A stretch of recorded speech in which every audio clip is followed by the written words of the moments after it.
Welcome to Porch Play Chats, sponsored by the American Association for Promoting the Child's Right to Play, or more affectionately called IPA-USA. IPA-USA is the United States of America's affiliate of the International Play Association. So, as part of our efforts to promote play, we're happy to introduce these Porch Play Chats. These are conversations that focus on a wide range of topics from experts who are passionate about play. So you can find the latest Porch Play Chats and learn more about IPA USA on Instagram or Facebook, or by visiting our website at IPA USA. So I'm Deb Lawrence, and I'm the president of IPA USA. And with us is one of our board members, Lisa Murphy. Hi, Lisa. Hello. Nice to be here. Thank you. Good to see you. And with us today is Mike Huber. And Mike Huber is the author of For Embracing Rough and Tumble Play. And he's also the author of several picture books on rough and tumble play. And so look Mike up, because he has some good things to say, and we're so happy that he joined us today. Welcome, Mike. Oh, thank you. It's good to be here. We're glad here. to have you. Yeah. So the title of your session today is Embracing Rough and Tumble Play. That sounds similar to a book title, which I like. Why focus on rough and tumble play for this particular Porch Play Chat? Yeah, well, I feel like rough and tumble play is a type of play that even for advocates of play, it gets ignored, or at best sort of kind of like, someone will turn the other way. They just won't say anything either way, but aren't clear on why it's important. And I think it's a really good idea to think about why it's important. And I kind of want to focus on quickly why it's important to children, and then why it's important to adults that work with children. Mm-hmm. So first, I know most of this audience is already going to be advocates for play, understand the importance of play. So I want to think mostly about that idea of play promoting flexible thinking, right? That as you're playing, you have to figure things out. And it's true of adults as well as children. We're more motivated to learn about our hobbies than we are about, something we have to do for work or something. I think, everyone learns the internet, older generations will learn about the internet because they want to see their grandkids' photos, and, everyone learns because there's something they want to do. They're motivated.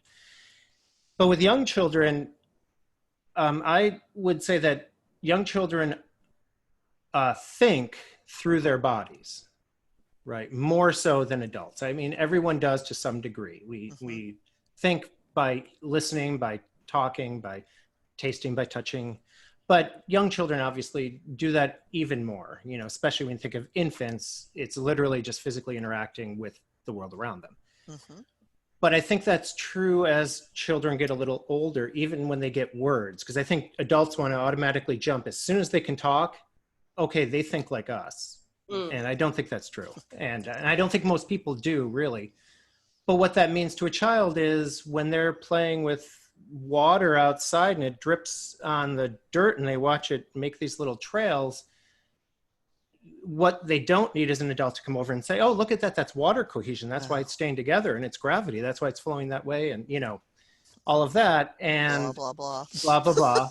But at the same time, that child is going to act because they are figuring out what's going on, right? So they are thinking. They might not know what water cohesion is, but they know that the water is following the other water around. It's like a parade, or, they'll describe it in some way that they can. So I think thinking about that, they learn, or they think through their bodies, not just learn through their bodies, but think through their bodies. And so when you think of rough and tumble play, it's sort of the most, I don't want to say pure, that sounds wrong, but it's using your body, right? So it's play, it involves flexible thinking, and you constantly have to be rethinking, because as you're thinking with your body is moving. Especially, I like to be more precise with the term rough housing. So rough housing, I think of as the play fighting, wrestling, that sort of thing, because rough and tumble can include running, kicking a ball, things like that. But when kids are rough housing, they're constantly moving their position of their body, possibly with another body on top of them. So their proprioceptive sense is constantly changing. What they're feeling is different. their sense of balance as they're rolling, their Mhm. position, which way is the ground, is constantly changing, all of that. So they're thinking with their body as they're figuring out their body. And that's why it's joyful. That's why it's so fun, because there's a challenge to it. Right. And that's exactly what all people need. They need enough challenge that it's not frustrating, but that it allows for joy, allows for them to keep thinking about what they're doing. So to me, roughhousing is the way children learn about their own bodies and where the limits are, what their body's capable of doing. And since that's the thing that they think, they use their body to think about everything, it's extremely, I don't know, I don't want to use the word helpful. I don't want to with this audience, I don't have to go to the school readiness thing, right? But it's joyful, right? It's joyful. And we see that. And that's the other side of it then, is what Rough and Tumble does for adults. And this is where it gets troubling, right? So roughhousing, if adults don't understand why it's important, why children might want to do it, they might either not allow it because they're worried it's dangerous. Mm-hmm. They might misread it as fighting or antisocial. They may just, I don't know what the right word is, turn a blind eye to it, because they think, well, I know my cats do it, so it must be okay, but I don't know how to deal with it, so I'm just going to pretend it's not happening. Right. And then if someone gets hurt, they have to sort of, oh, yeah, I just turned around for a minute and they wrestled, which loses like the actual teachable moment is someone got hurt. And what do you do when someone gets hurt? You say, are you okay? Is there anything I can do? So adults kind of can really exacerbate issues. And I think the most important thing that I really want to highlight now is that adults will read into behavior Mm-hmm. intention. Mm-hmm. So when two kids are playing rough, if they're toddlers, it's kind of funny, it's cute, things.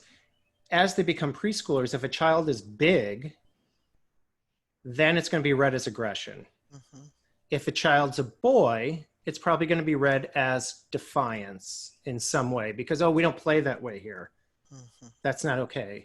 And the evidence shows too that if they're Black, it's going to be read as defiance or even a special need, right? So that Black boys, especially ones who are bigger, are more likely to be expelled, more likely to be referred to for special needs. And I think a lot of it comes down to the fact that they're just doing what we know kids do. They roughhouse, and we know that all mammals do this, right? We're talking about like cats will rustle, monkeys, dogs. Yeah, and it's an important thing. And when kids do it, it's like we're okay with it. Again, I really do feel like once there's language, adults want to just cut it off because, oh, well, now you can talk, Mm-hmm. right? So now you have to act like an adult or something. And I don't think people would use those words, but there's a tendency to ignore the child's needs. So what this means to me is that children will naturally play this way. And we know it because either we're allowing for it as adults or we're always telling children to stop it. So I think there's an agreement that it happens. That it happens, yeah. Yeah. And that people, that rough and tumble play is going to take up more space. And that is an issue, Mm-hmm. right? Yeah. That if a group of children are playing and 3 of the 10 are roughhousing, they're going to take up more space. So if the adults understand the importance of roughhousing, then they'll make space for that. Maybe there'll be mats. If it's indoors, there'll be mats and say, oh yeah, can you do it over there? So you don't interrupt, his drawing, or, he's trying to draw over here and things like that. But instead, often it's not planned for. And then when it happens, it does become disruptive.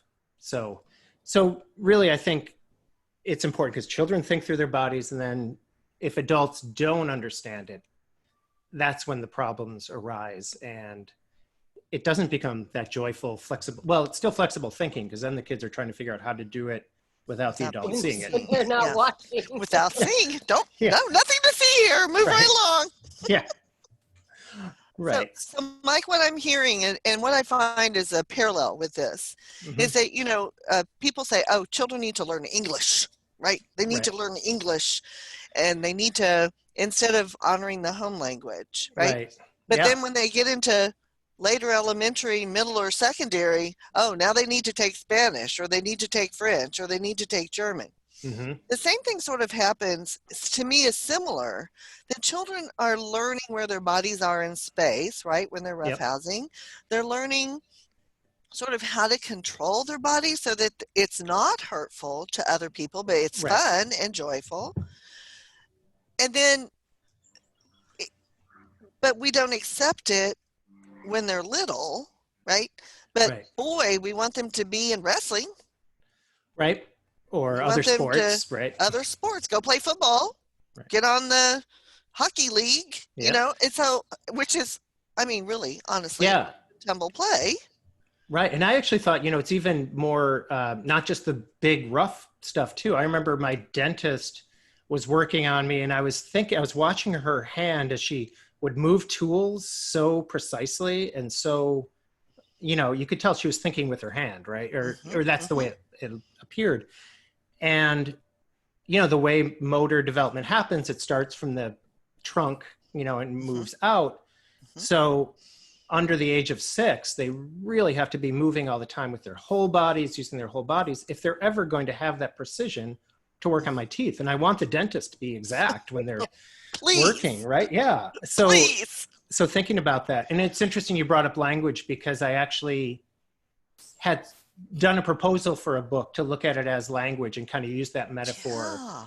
of when people don't understand the language, are you trying to make them just speak yours, or are you trying to Hmm. embrace their home language and then try to Well, and I want to get find back that to the medium? gender issue too. It's Yeah. because the majority, unfortunately, the majority of people who work with young children are women. Hmm. And I don't know. I don't think I ever rough and tumbled play. I'm sorry. Right. I did climb trees and I jumped and I did Hmm. all those fun things. But I think our gender is uncomfortable with it Yeah. instead of seeing it as a part of development, the importance uh, it has on development. Yeah. And I always have to push back against the essentialist part of gender. And I could hear you Hmm. saying that too, like not trying to Hmm. say all women do this, all men do No. this. But I do think that there's something about women who did grow up tackling their siblings and all that, Mhm. probably didn't think, what I want to do is I want to sit down with a bunch of toddlers and preschoolers and spend my whole day. It's like those are the women that become firefighters or Hmm. other Hmm. professions that involve Physical. some risk. Yeah, Hmm. physical things. And the same thing with the men in the field. It is true that more boys play rough. And in general, there's studies that show that all children play rough in some way. Hmm. Well, rough and tumble, because tree climbing would be included in that. But the roughest or whatever tends to be boys, almost not exclusively, but all close Hmm. to it. So I do think there's something to that. And the men who, I didn't roughhouse that much, but my older brother and older sister did all the time. Hmm. Actually, my sister broke the rule, and she also teaches preschoolers. So Oh, well, there you go. there you go. But she's also a soccer coach, and that's like her real passion. So, Mhm. yeah, for me, it was more just watching other adults not connect with the boys in their classrooms Mhm. that led me to this, and I was really resistant because it was like the last thing I want to do is be like the spokesperson of my gender or whatever. Mhm. And, it's always that double-edged It thing of at is. the It's same hard to time, balance. Yeah. I'm noticing the things that some people Yeah. aren't, right? So Mhm. it's not only men that notice this, and yet like I have a podcast, Teaching with the Body and Mind, that talks a lot about these issues. And I don't think it's an accident that 3 of the 4 co-hosts are men and Mhm. one's woman. Mhm. Because we had a discussion group and there was some other women who would get involved initially, but for people who were passionate, it was like the 4 of us, kind of coalesced around it. Mhm. And that was our intention, to not have a men in early childhood discussion group, which is what someone else was trying to get us to start and we were refused. But then we started talking about rough and tumble and it kind of mostly went that way anyways. So there is a gender issue. And I do think when you don't understand it, because you said you did all the fun things when you talked about climbing trees and things. And for some Jumping off people, things. tackling someone is the fun thing, right? Yeah, right. And so, but if the adult doesn't get that, that's kind of the language thing, right? If you don't have to understand it, you just have to know that they like it, right? And they're doing it with each other because they both want to. And so it's that, that's the part of, I don't know, attunement is the word I've been using lately for it, that it doesn't matter what you think. It's you being attuned to what they think. And so if children want a roughhouse, how can you facilitate that? Even if you don't. I don't like touching worms, but I love when kids find worms outside. And I have to find a way to not show my own, uneasiness with it, because I want them to be excited about it. And so I try to take delight in their faces when they do it, and sort of, no, you go ahead. It looks like you're having fun. It's like and, a great time. I appreciate that, Mike, because that's something I used to tell my staff all the time, was that I don't need you to like it. I don't need you to understand it. I don't need you to go out and do it on your own time, but I do expect you to bring an acceptance of it, making room, literally in this case, literally making room for it, not just psychologically making room for it. Also, I think the consent piece is something that currently is allowing for more, I think, conversation on the positive side of allowing the roughhousing play, because it's like you can't ignore that right now. And actually, some people were saying that that's what's allowed it now to finally be accepted in their space, was that somebody kind of threw the consent card down and were like, oh, we don't want to be this program that's not teaching that. Right. And I've been using that argument a lot lately, and the reading of the body language. And, I heard him say he was done. So let's go find somebody who says they still want to keep that play, that play going. And just as importantly, if it's the person in charge, the adult, who gets to decide instead, what do we do when that boy, because in our culture, it's much more likely that the person who's going to be the boss wherever is going to be male. And we've taught them that who's ever in charge gets to decide, not the person involved, right? So now they're in charge. What do we do? So that's been definitely the major way I've been talking about it too, because I feel like it is resonating with people more than, I don't know, the joy itself. Yeah, exactly. Because it's like, because the teachers often don't think it's fun. Like, no, why are they? It's not joyful. It's. Well, and I think that goes back to our environment, right? So, and how we were raised. Girls don't do that. I mean, I really do think that some of our rough and tumble was not accepted as appropriate, at least when I was growing up. Yeah. And, I would say along with that is that the teachers I know, or providers I know that allow for it, don't see as much of a gender split. There's still probably more boys than girls, but I know in my own classrooms for 25 years, it was, a third of the people playing rough were girls, because it was just accepted, and there wasn't that voice saying, and not just me, but the parents that I worked with, I worked in a culture that, was very much about female empowerment, and it makes a difference. A lot of it is just what kids are told early on. And what behavior is accepted and not accepted when you're young. And I think the other thing is I didn't have brothers that were my age either. I had much older brothers. And so, they didn't rough and tumble with me because I was little. Yeah, you wouldn't be any fun. I was not going to be fun. So Mike, what I'm hearing you say is that people need to not try to put an intention on what children are. They're not fighting, right? Because fighting looks different. It does. And maybe it's important if there's people watching this that want to know a little more. I mean, really, play in general, kids go to each other, right? So when kids roughhouse, and I should say that one of the things that'll happen right away is somebody will cry. And again, people who don't understand the joy of it will think, oh, see, it's done. Someone's hurt. Yeah. But if they just, what usually happens, that cry is actually a nonverbal way of saying, can I trust you? Mm. If I start crying, will you stop? Because almost invariably what happens is the other child stops, and the kid who was crying stops crying and jumps on the kid, the other kid. Right. So it's more of testing the waters. It's not, oh, it's too much and I can't handle this. And if you watch, of course, there are going to be times where that might happen, especially when it's siblings and an older sibling not necessarily reading the cues, or maybe reading the cues but not caring of a younger sibling. But in general, they the kids will do that, but they're still going towards each other, right? The kid who was crying is now jumping in. If there's a kid trying to run away and kids are going after him and tackling him, that's not play. Totally different. Right. And that's the thing to look for. And it's true of anything. I've watched a kid play doctor with another kid and try to stick the toy, what is it called, otoscope or whatever, in another kid's ear. And the other kid's like, no. And he's like, no, you're sick. I'm going to check you. And that's not okay either, right? I mean, it doesn't matter that he wasn't playing rough. It's that he wasn't listening to another child's cues. So that's the issue. And so if we can just take a breath and say, okay, I think they might be playing this way. Are they playing together? Is the play face there, that showing that they're actually having fun? And all mammals do this, right? Yeah, absolutely. There's a difference between the play face and the not play face.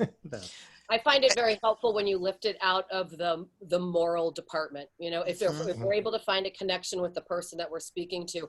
And I really like what you just did about the coming towards each other. Like, I think that could turn a conversation very quickly. Like, do you see how they're coming together? Nobody is running. Oh, but I just needed to wait that pregnant pause, right? That blah, blah, blah, blah, blah. Oh, and so instead of reacting to it and shutting it down, we'll just kind of hang out here for a second and see what other it's so subtle, Mike. It's and so that's, subtle. I think so many environments are in such a hurry to be getting into, whatever's coming next. Right. That we're not allowing for that just like, let's hang out here for a quick second. And one thing people can do if they can't do that pause yet, is you can say, are you okay? And that's usually enough of a pause. Because then the kid will jump on the other kid, or say, yeah, I'm fine, and then jump on the other kid. And then jump on the other but, kid. But, it gives it, like, that person feels like they're doing their due diligence. And they are. I mean, there's nothing wrong with that. In fact, it's a nice thing to say, because if someone does get hurt, kids should learn to say, are you okay? Is there anything I can do to help? Regardless of whether they were the one responsible. Because with preschoolers, it's all about intention. If I didn't intend to hurt them, I'm going to assume I don't have to ask if they're okay because I didn't do it. And we have to teach kids that it doesn't matter if you're in the same room as someone who got hurt. That's the moral responsibility for all of us to say something, to do something, not figure out who did that, who caused the harm. It's more about who can help, who can cause the healing. The other thing that I heard you say is we need to plan space for rough and tumble play. And so as the teachers are arranging their classrooms, where would rough and tumble play be most appropriate in this room that doesn't interfere with other people's, that you could redirect children to? Right. And there needs to be space for rough and tumble play. And in most places in the United States, for sure, we don't design rooms big enough for the play. So it's partly we're sort of setting up teachers for failure in a way. But one of the things I learned, I got this from Frances, now I'm spacing on her name, the one who wrote Big Body Play. But Carlson, thank you. Frances Carlson. She talked about having kids play on their knees. So if you have a mat and the kids are on their knees, then you don't need quite as much space indoors, right? Because if they fall over, they're not falling, 4 feet off a mat. They're, so that really did change it for me. I had a very small classroom for most of my teaching career, and having kids on their knees, it just allowed for them to do it wherever, and we would just, we'd move a table over. Like, does this look safe? Oh, let's push that table over. Now let's do it, and the kids quickly learned how to think ahead of time. Well, we want this space, but there's a lot of kids playing here. And that was a room where I didn't have room for a mat to be out all the time. So simply there's a mat against the wall and kids knew, oh, we can just put it down and figure out. Sometimes it's no one's at the art table, so we'll just push the art table out of the way, put the mat there. No one's here, whatever, and just finding that space. It'd be better to have a space for sure. 4 feet by 4 feet, if you're on your knees, might be enough, as long as you're not next to like a brick wall or something. But I do think it's something that we have to rethink. And the nice thing is right now we're in a time where people are rethinking their classrooms anyway. Yes, right. Yep. So perfect timing to figure out, how do we do this? Yep, all those toys. You want me to get rid of all the toys? Look at all that space I got now. There you go. I got bleach that mat. Yeah. And no, it really does make a difference in terms of that design. And I'm in a classroom now. I work in an inclusion program, and I often go to help the teachers kind of like, what do we do with this kid who needs so much sensory stimulation? So like you get 2 pillows and you make a sandwich out of them, and, which is basically hugging. The other reason I like that term, embracing rough and tumble play, is it's really the same sensory input as a hug. Right. But much more vigorous. But for those people who don't like roughhousing, it's like they know what a hug feels like. And for the kids who are need more of that, that's what they're doing when they're roughhousing. They're hugging each other vigorously. I like the vigorously, yes. Yeah, because they need that sensory input. Yeah. Well, Yeah. and I also, Mike, I don't want to sound like I'm changing gears, and I think it was you who said it, that we continue to call it rough and tumble play, even though it's often not very rough and there's very little tumbling actually happening. That's why I keep going back to roughhousing. I like that. I'm definitely taking that with me moving forward, is the roughhousing. Right. And that's that thing where when we watch other mammals, it is generally much more rough and much more tumble. Even when they're chasing, they eventually catch each other and roll. Kittens. I have them. Yeah, so the term really does come out of watching, rhesus monkeys, right? It was the same person who talked about attachment. At University of Wisconsin-Madison. Bowlby. Again, what's that? Bowlby? Not Bowlby. Ainsworth? No. Of attachment?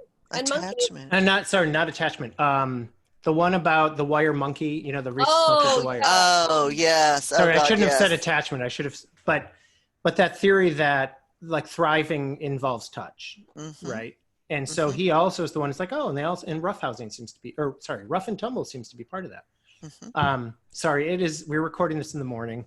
Yeah, I know. I haven't had enough coffee. So, Mike, thank you so much for helping us understand rough and tumble play or roughhousing more. And don't forget, Mike has a book on embracing rough and tumble play and some great picture books that would be good resources for teachers. Yeah, well, thank you for having me. We're so really glad fun. you joined us. So if you would like to have more information about other Porch Play Chats, make sure to visit our website at IPA-USA. And thanks again, Mike, for joining us today. Thanks. Bye. Bye.